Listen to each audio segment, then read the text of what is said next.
And welcome to another Energy Facts Chats with me, JP Warren, and Mike Umbro. What's happening, JP? How you doing today, brother? what's going on, man? How's everything going on the West Coast? It's World Cup. It's World Cup time. You've been following that. I'm assuming from your tweets that not many people understand the countries or what the defense is, but man, you're all into this. I love it. Hey, yeah, a little football action. You know, I'm digging that, man. California, you grow up playing football. Hey, man, called it soccer, of course, but yeah. I call it footy because I spent some time in Europe, so I have to stress that I was over there. So I call it footy. So right? What's that? Footy. Yeah, so I can tell. So everyone, this is our second episode of the Energy Facts Chats. That's something that has not stuck with Mike, but it's sticking with me. He's trying to change. You know, we should ask people to vote on it. It's either Energy Facts Chats or Energy Facts Club. So I'm not telling you who's on which side of what, but if you'd like to leave your comments below on which you prefer, and this is just kind of probably about a time to come together and talk about energy realities and energy expectations and the disconnect of that. And this isn't political. This isn't anything like that. This is really kind of bringing energy away from the political realm and bringing it to you, the viewer and the listener out there, just kind of what's going on in the world today and the potential implications from that. So, Mike, obviously, I appreciate you and I doing this and having these conversations. And let's just see where it goes. And I think on today's docket, because this is December 9th, 2022, we're recording this. There's a hot topic that's been going on this week right now, and that's the recent decision by LA. It's either LA County or whatever like that, the second largest city, pretty much in the U.S. that put a ban on oil and gas exploration, extraction, and production, and that happened recently, and it seemed to be going over news sites. It seems to be that the main causes of that have been, and we're going to dive into all these points here shortly, but pretty much three main motivators for this. Number one is to protect the health of the residents, and this is from the LA Times. The second thing is to curb climate change, and the third thing is for LA to be 100% carbon free by 2035, which is a drop in oil consumption by 94% goal of 2045. That's a lot to unpack right there, Mike.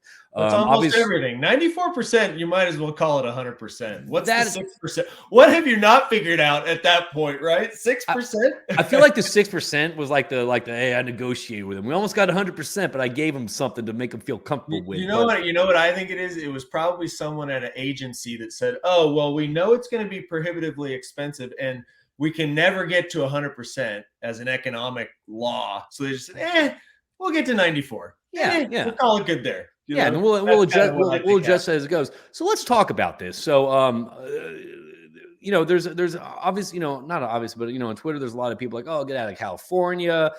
Don't invest in California. They're crushing this. And you have newsroom, the governor always talking about the price gouging and XYZ. And it's constant fire out there. It's a constant battle out there. It's just to do business and not just to provide for your family, but provide for the community.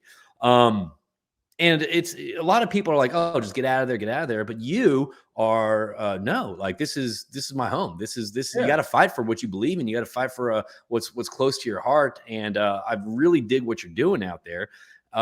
So let's talk about this. You are stuck there. You're staying there. You're dug in. I would call it stuck. I love it. I'm based here. I'm founded here. My family's here. My friends are just like, anyone.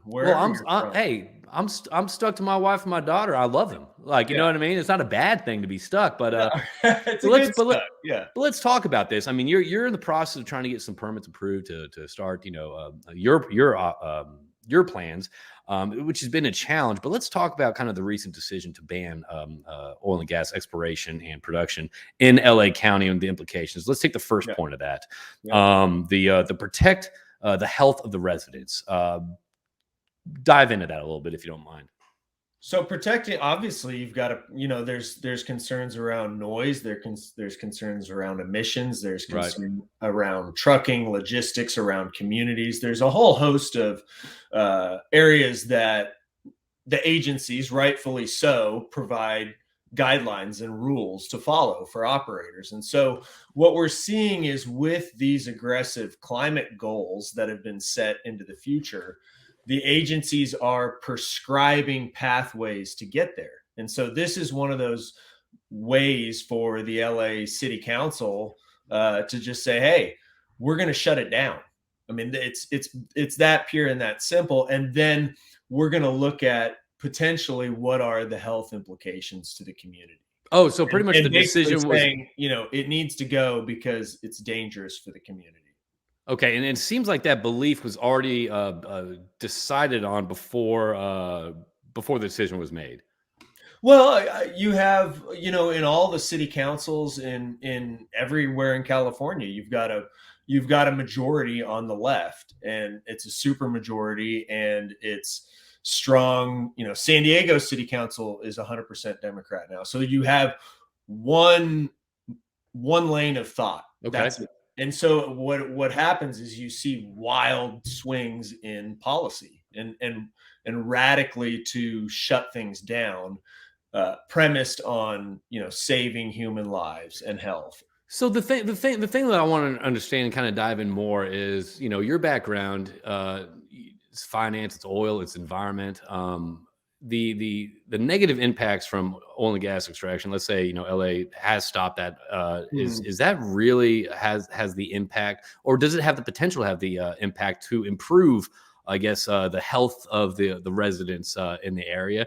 And with California importing over 60%, this number is going to go up more after this. Importing that much oil, hydrocarbons from foreign sources. And those ships are out there, they're sitting idle, they're burning dirty diesel and all that stuff. Talk to me about, I guess, the health implications of a decision like this. I mean, the goal is, hey, we're going to do this to do this. However, the energy expectations and reality is often not met.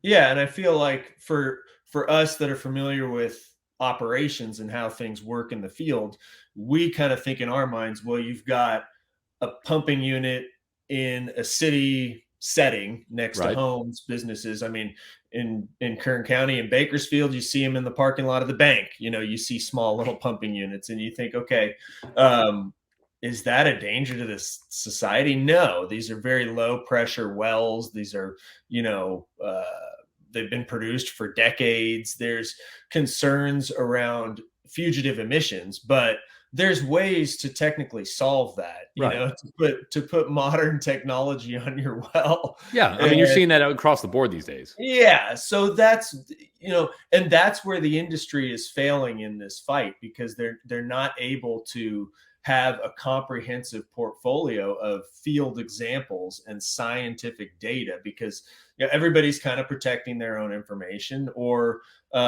maybe they haven't been gathering it because it hasn't been a need, to meet the regulations. So and maybe you're seeing very definitive regulations coming down with uncertainty in market, uncertainty in pricing. Can I drill another well to start abandoning my old wells? Can I be economic, or you're just shutting me down?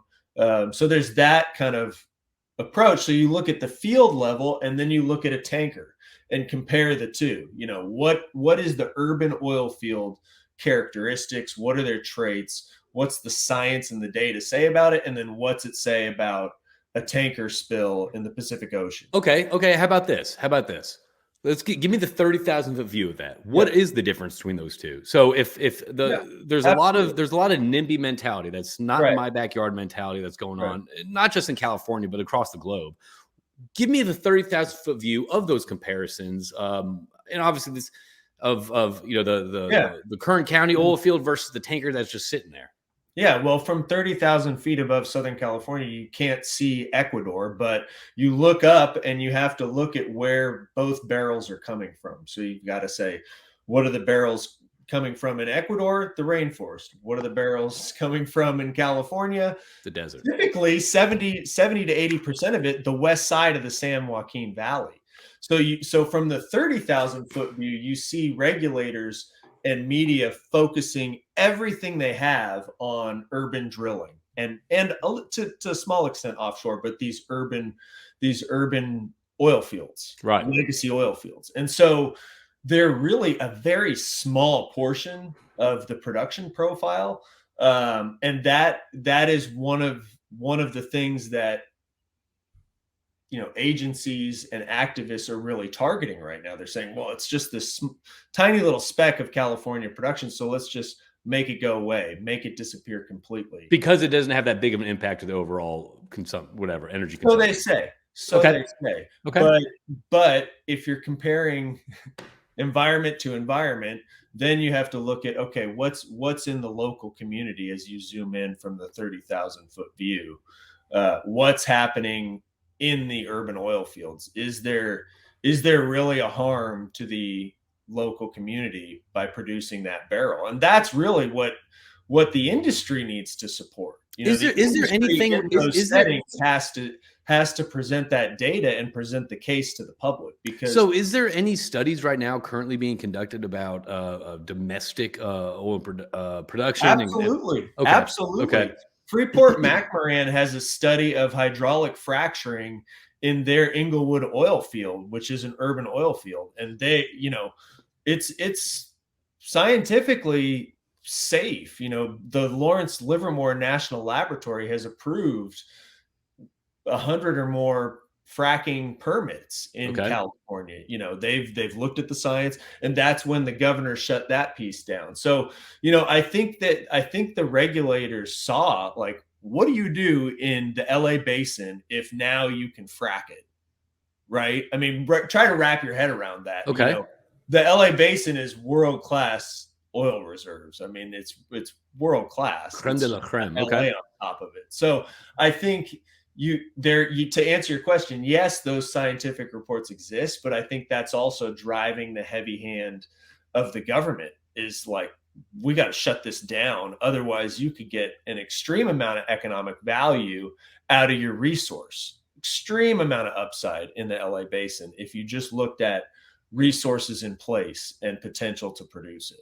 Okay, so talk to me about the so with the California, I guess, the reserves not being tapped into or being produced or explored or anything like that. You're going to have to go to another source of energy. Or you import it, because the oil demand in California is inelastic. It's 600 million barrels per year since 1980 or before. This 94%, the market's not going anywhere. So this 94% reduction in consumption by 2045, this 100% carbon free by 2035, that's, to you and to a lot of people, that sounds very, it's kind of a virtue signal is not the right word, but it's a policy based not off of energy realities. It's based off contingencies. Yeah, is I think the word that I think about. It's contingent upon shutting down the production and then shutting down the consumption of the commodity. In this case, oil. They have to shut it down to get to those goals. So what does this look like in reality for I guess California's import of foreign oil sources? I mean, it's going to have to increase, correct? I think over time we will see demand fall, but at 600 million barrels a day, that's going to take decades. But this is one of those things. But this is one of those things too, where it's California is now going to have to import more to make up for that chunk, right? And it's often coming from different countries, different lack of a better term, ESG policies and procedures, whether it's human rights, environmental rights. So the demand sounds like it's going to stay the same, if not increase, just because population's increasing. Yeah, and then the other layer of that is national security, and the idea that 100% of your resource is being brought in on boats. Whether we're friendly with those countries or not, whether those countries have safe environmental practices or not. Now you've got effectively California. If you zoom up a map on the coastal water, it is floating oil field storage. It's floating product. Okay. It's floating oil. It's storage on the water. So you're saying to me now that everything I buy is coming off the water, and now you got to protect those waters.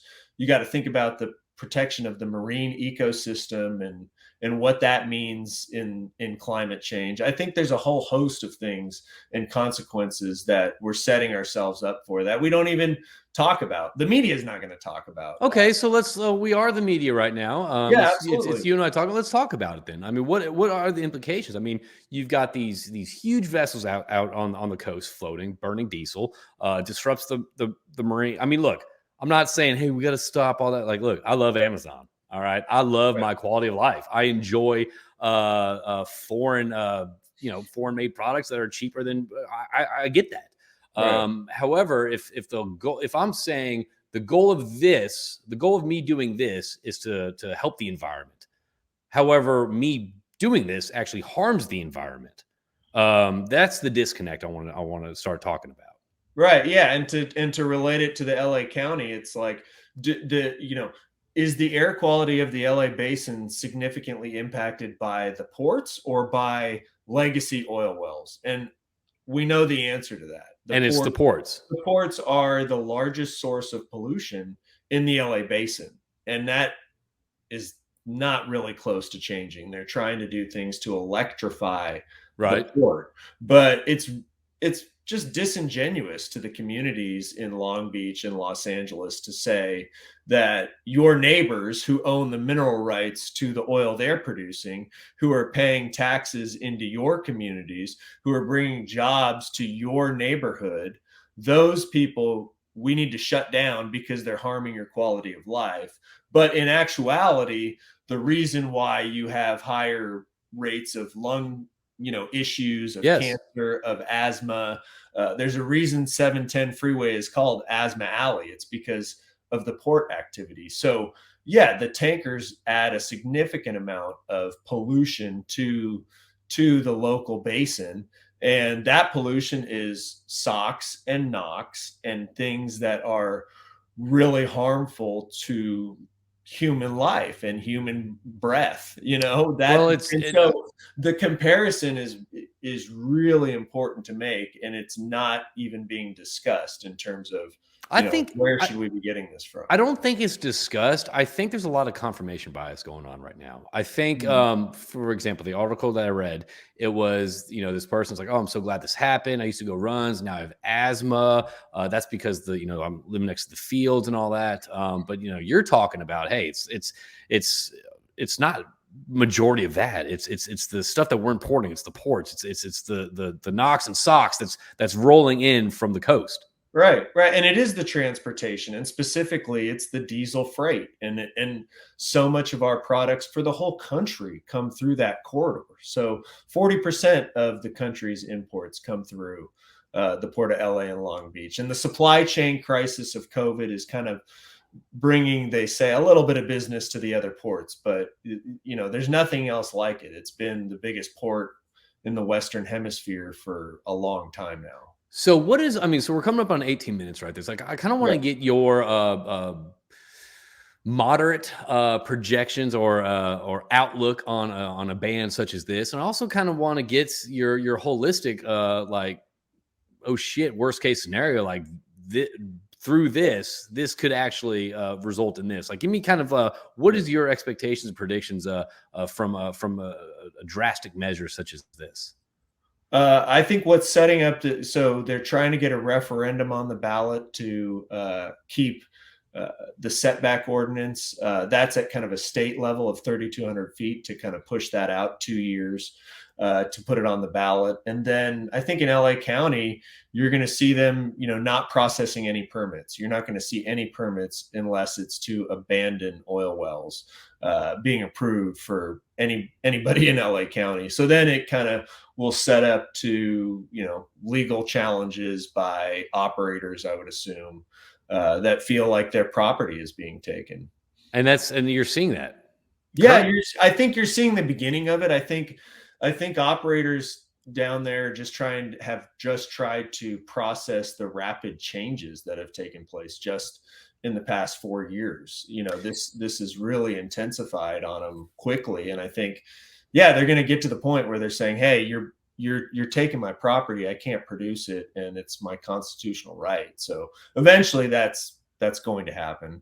And you know what's interesting? Like I've been in the oil and gas industry since 2005, and you've been in it for quite some time too.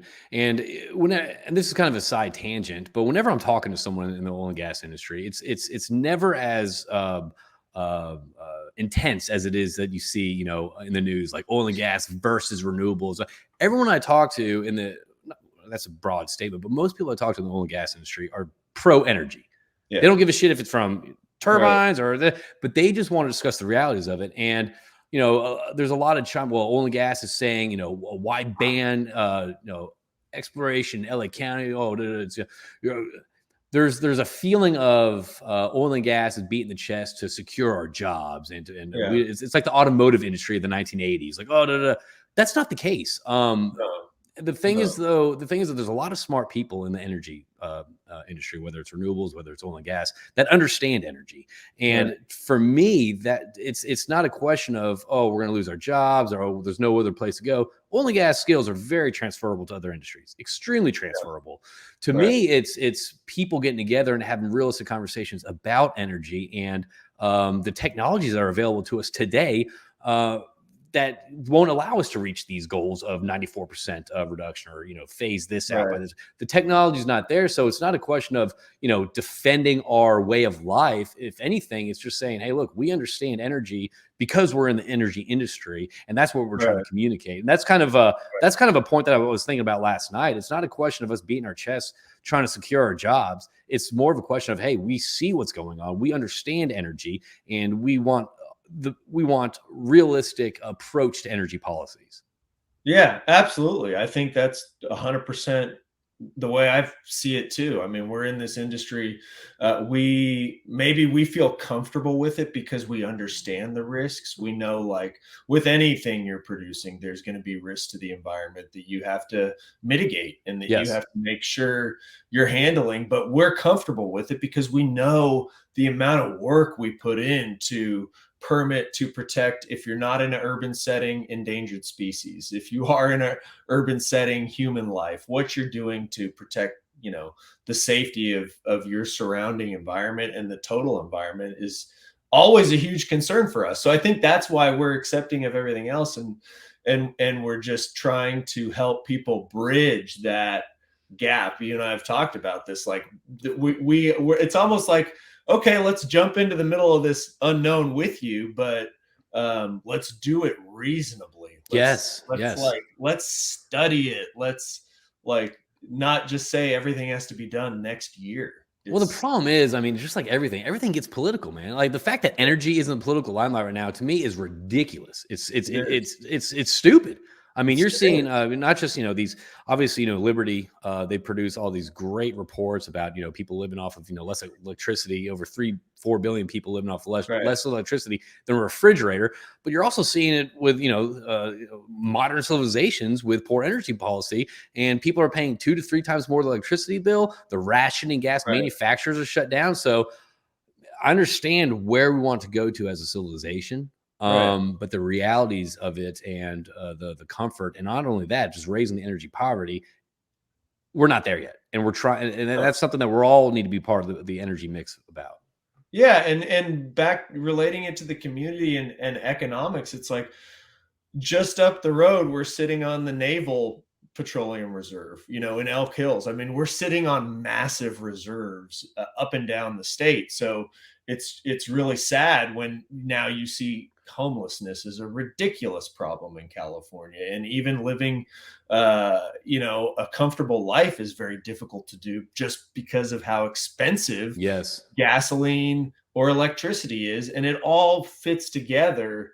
And the community really, is going to start and has started asking questions. Like, I've noticed that. I've seen. So, for those that don't know, Mike's got a very, very active Twitter presence.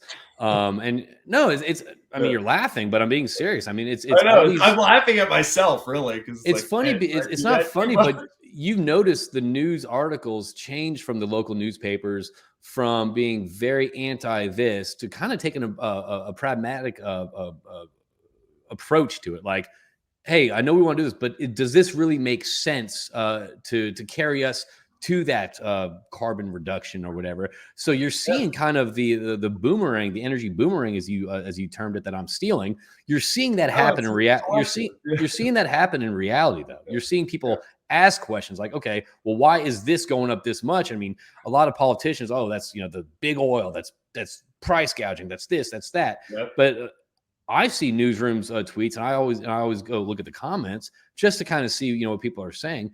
And the majority of people are saying, well, it's the taxes. It's right. How come California is the one with all these taxes? Why is it California the one with price gouging and all that stuff? So you're seeing some public, whatever side of the fence you're on, there should be no fence in the first place, but you're seeing the public response of being kind of more open to have these realistic energy discussions. Yeah, they're open about it because they're going broke, and it's like, like, whoa, what is happening? Like, I have no money. The only, my bank account is drained. Nobody's making enough wage increase to keep up with the inflation, and I think that's why it's another reason why you see Sacramento in our case, or DC in the national case, come out hard against fossil fuel production. They know there's money there, and they're going to tax it, and they want it. But on the flip side of that, anybody that understands their own finances and business is like, well,